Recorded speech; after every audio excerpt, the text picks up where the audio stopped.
The government to ban under-16s from using social media. The NASUWT says not only is it damaging their mental health, it's also driving poor behaviour in schools. And a new map will show drivers in England how well their local council is doing in tackling potholes. Each authority will get a traffic light rating based on road conditions and how it spends government funding for road maintenance. Most are amber, but 6 are red. Ministers had formally withheld more money until they'd seen plans from the authorities. LBC weather, heavy rain and strong winds moving in across the UK today with snow and a risk of ice in the north. Milder in the west with highs of around 13 degrees. From Global's newsroom for LBC, I'm Mike Thomas. Let's get to work. This is LBC from Global, leading Britain's conversation with James Hansen.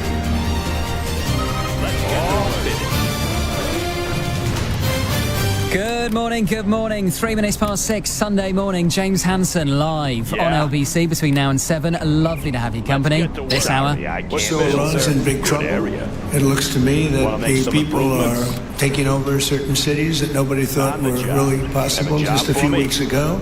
We're watching the situation very carefully. I've made the statement very strongly that if they start killing people like they have in the past, we will get involved. We'll be hitting them very hard where it hurts. Donald Trump has issued a stark warning to Iran's supreme leader as deadly protests spread across the country. Thousands of Iranians have taken to the streets protesting against the rule of Ayatollah Ali Khamenei despite a total media and internet blackout and warnings of the death penalty. At least 62 people have now been killed in the demonstrations and around 2,300 people are believed to have been detained.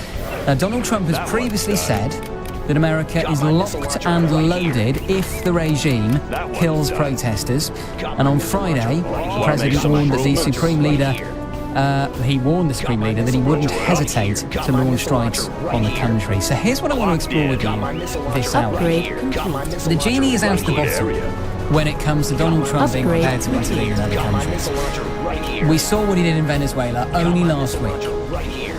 He removed the illegitimate leader of that country. Should he now do the same with Iran? Because I would argue, if you're in the regime change business, well, the regime that probably needs changing the most on the planet is the regime in Tehran. What's the mission, sir? Having toppled Maduro, What's the mission, sir? should Trump now topple the Ayatollahs? Upgrade. 0345 60 60 973 is the number to call. You can send me a message on WhatsApp on the same number. You can text me 84850, or you can ask Alexa to send a comment to LBC. And Trump, to be clear, has not indicated that there's going to be anything like boots on the ground in Iran. I think we all know the dangers of American boots being on the ground in the Middle East from the experiences of Iraq and Afghanistan. But what he is not ruling out is maybe some form of strikes, maybe some form of other support to the rebels, to the protesters on the ground in Iran. And wouldn't that be a good thing? Because this is a regime, an evil, theocratic, despotic regime that is teetering on the brink. And wouldn't he be doing the world a favour if he just gave it that final push over the edge? Wouldn't that be a good thing? Shouldn't we celebrate that if it does happen? And given Donald Trump now seems more prepared in his second term to intervene around the world, we saw what he did in Iran even just last summer, launching strikes on their nuclear facilities, and we saw what he did in Venezuela last week. And you and I can debate, as we did last week, about the ethics of what he did in Venezuela, and I had my severe hesitations about the reasons for doing so. But if we're going to go down the route of America being more of a world policeman again, and removing regimes that it sees as evil, well, come on, maybe a more evil regime than the theocratic regime in Tehran. It would be good for the world, and it would be good for Iranians. Iran is a wonderful country of tradition and culture and history and amazing landscapes. You know, these are people, highly educated people, who surely deserve the freedom that you and I enjoy. And yet that freedom has been crushed now for getting on for 50 years. And then it would be good for the world, because we know this is a regime that is one of the biggest funders of terror, on the planet. I want to blow something up. Whether it's their funding of Hamas, or Hezbollah, or the Houthis, or all manner of terror groups all over the planet. They are responsible for so much of the bad in the world right now. If we were able to just, and when I say we, I'm not saying that the UK should get involved, no one is suggesting that, but if Donald Trump were able to do the world a favour by launching strikes in Iran that might be the final straw that breaks the camel's back, shouldn't he do that? 0345 60 60 973 is the number. Having toppled Maduro, should Donald Trump now topple the Ayatollahs? David Patrikarakos is a special correspondent to the Daily Mail and the author of War in 140 Characters and Nuclear Iran, Birth of an Atomic State. David, good morning to you. You bet. Should the US intervene in Iran if the crackdown on these protests continues? On the trail. Well, very simply, Donald Trump has said that they will. And if the mullahs open fire en masse, if they start massacring their people, then I think it will come to its word. Look, what you said in the run-up to coming on the show was absolutely spot on. Congratulations, General. This is a vicious regime, a theocratic regime, a fascistic regime that has imprisoned, oppressed, brutalised the Iranian people for close to half a century. The whole world is invested in this regime, as again rightly pointed out. This is a regime that funds global terror. Let's be clear about one thing. Iran is the geopolitically ordering principle. It sits between two of the world's regular energy resources, the Caspian Basin and the Persian Gulf. It controls the Strait of Hormuz, through which a significant part of global shipping passes. The Houthis, as a proxy group, have been disrupting global trade. Hamas, as a proxy group, committed the atrocities of October the 7th. Hezbollah, as a long-standing proxy group, has neutered and terrorized Lebanon for 40 years. The fall of Iran is the interest not just of the Iranian people, but of the world. Congratulations, General. Why do you think some people in the West fail to see that still? I've got some messages coming through. I'll give you one example, David. This is from William in Sussex, who says the US regime is the evil regime. They are responsible for far more wrong in the world than the Ayatollahs. Now, quite how anyone can think that is beyond me, but why do you think such sentiment still exists? That somehow the problem is the US or it's Israel, it's not Iran?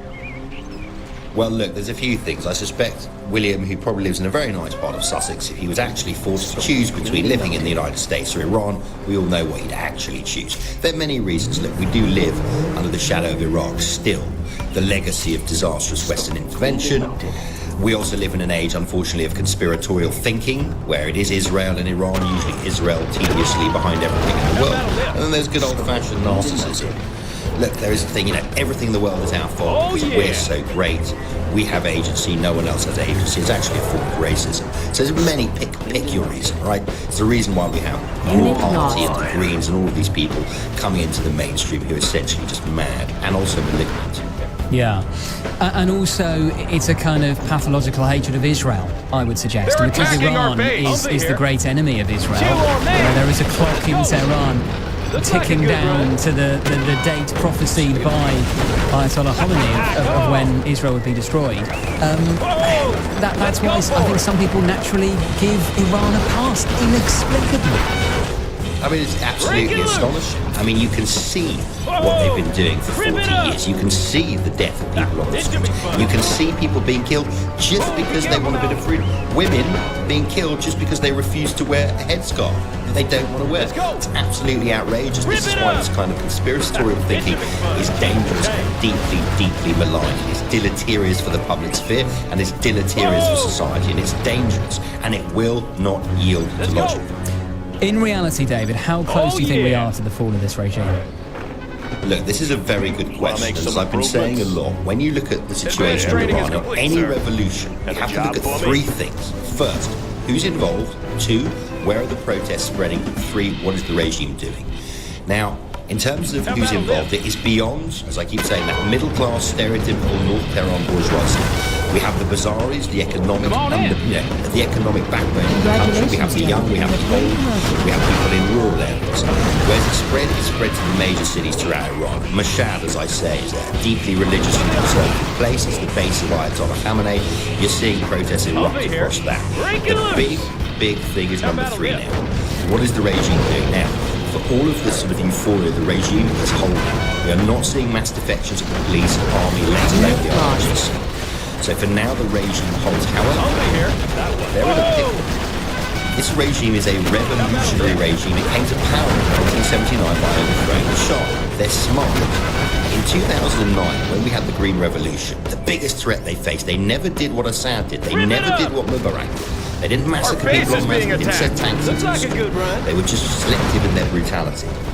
Now, so they need to do it again. But Donald Trump has said, we are locked and loaded and ready to go if they start doing this. And Donald Trump, as I keep saying, he says a lot of things. If they think he's bluffing, they should look at the ruins of their nuclear program. So they're in a pickle. I think, to answer your question, I think this is terminal now. It is the end of the Islamic Republic. Is it imminent? That's a different story. And there's something else that we need to understand. It is not enough that the regime falls. What replaces it?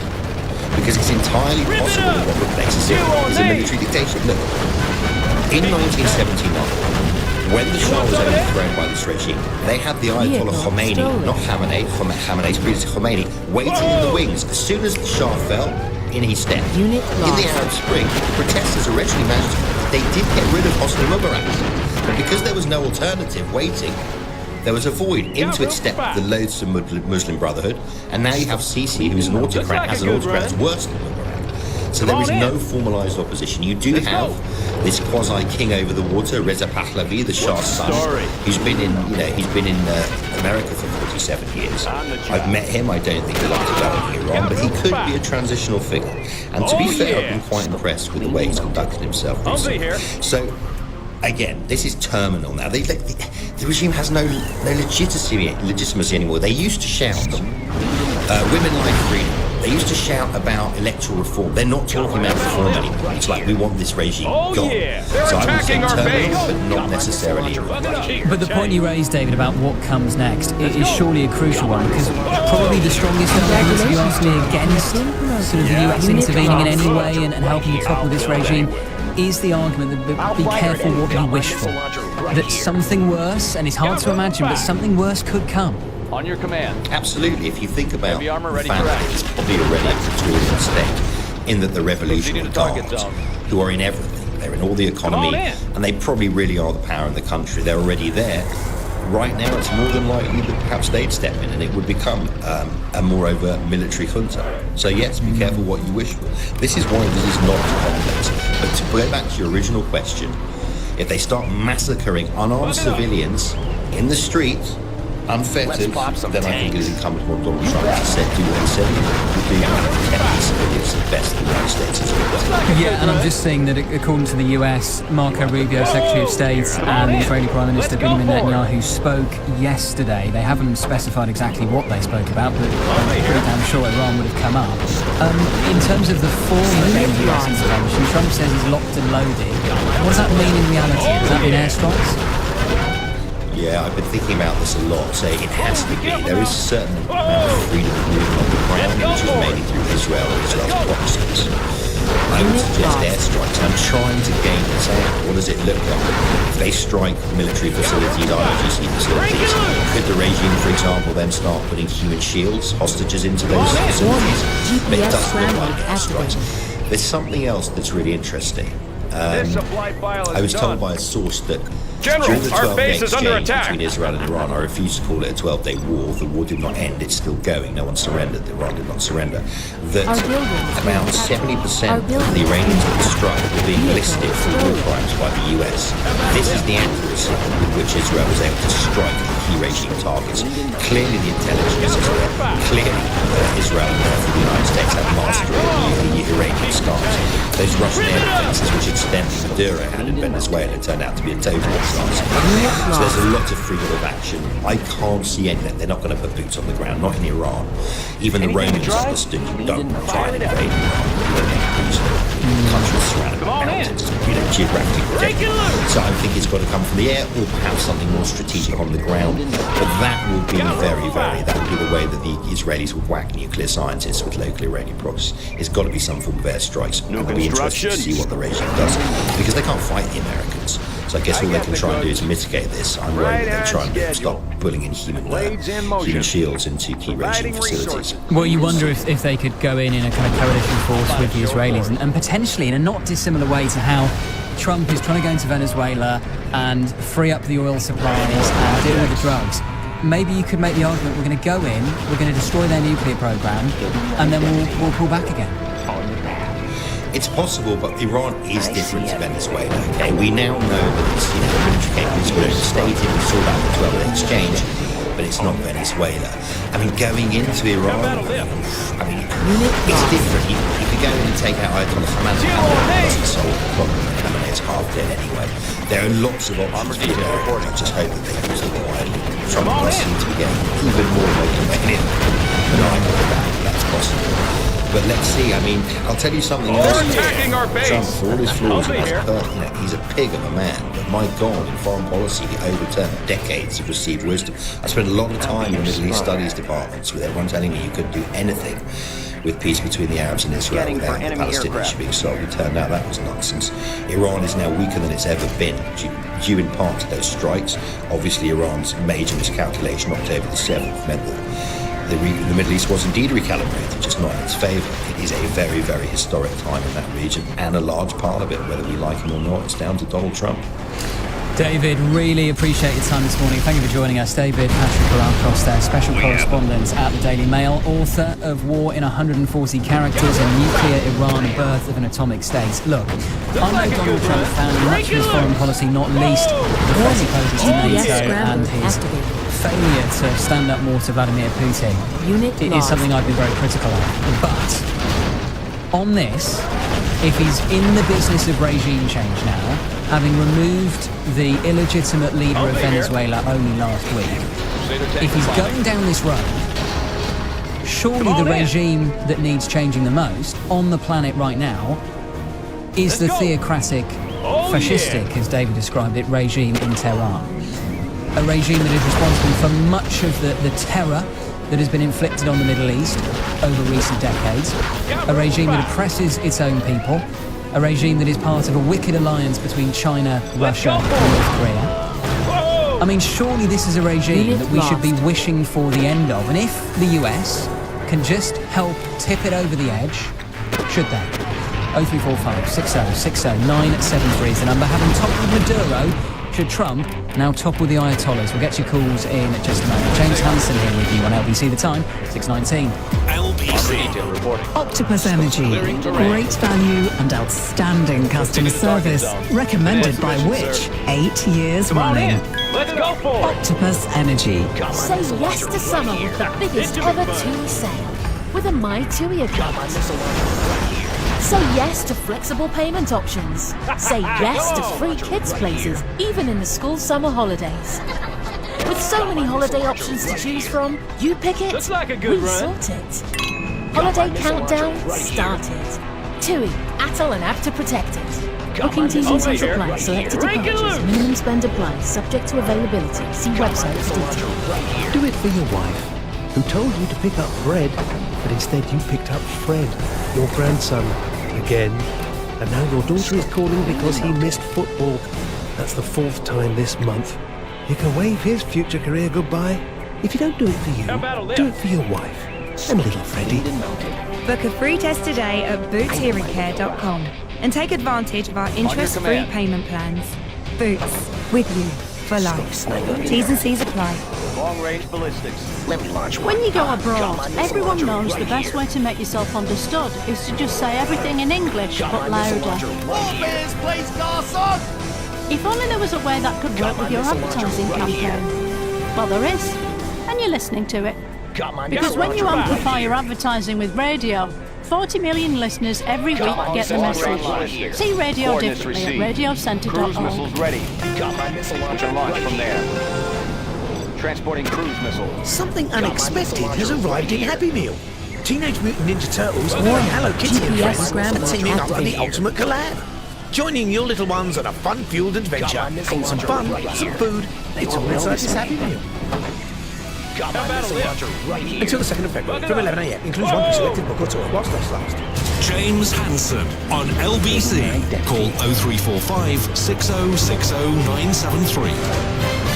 6:21, good morning. Having toppled Maduro in Venezuela, should Donald Trump now topple the Ayatollahs in Iran? 0345 60 60 973 is the number. Yomi is in Croydon. Morning, Yomi. Go ahead. Oh, good morning. Sorry, has everybody always tried to promote violence? Since Trump has been elected, has been promoting violence across the whole of the whole world. And even though you put it opinion vote, who will anybody support between Ayatollah Khamenei and Trump? Trump has a very, very bad, what is it called? Population or criminality and everything. Yomi, don't tell me you take the Ayatollah over Donald Trump. Listen, Ayatollah is remaining in his own country. Take a new position. No, he doesn't. He's funding terrorism in Lebanon, in Yemen, in Israel. You can talk about terrorism. Terrorism is if somebody, you go down to somebody else and removing their leader and then imposing their own will into the people in that particular nation. Again, I'm not supporting any one of them, and I will never support any mass killing. The mass killing that I ever even seen, I'm 85 years of age, born in London. Actually, that way.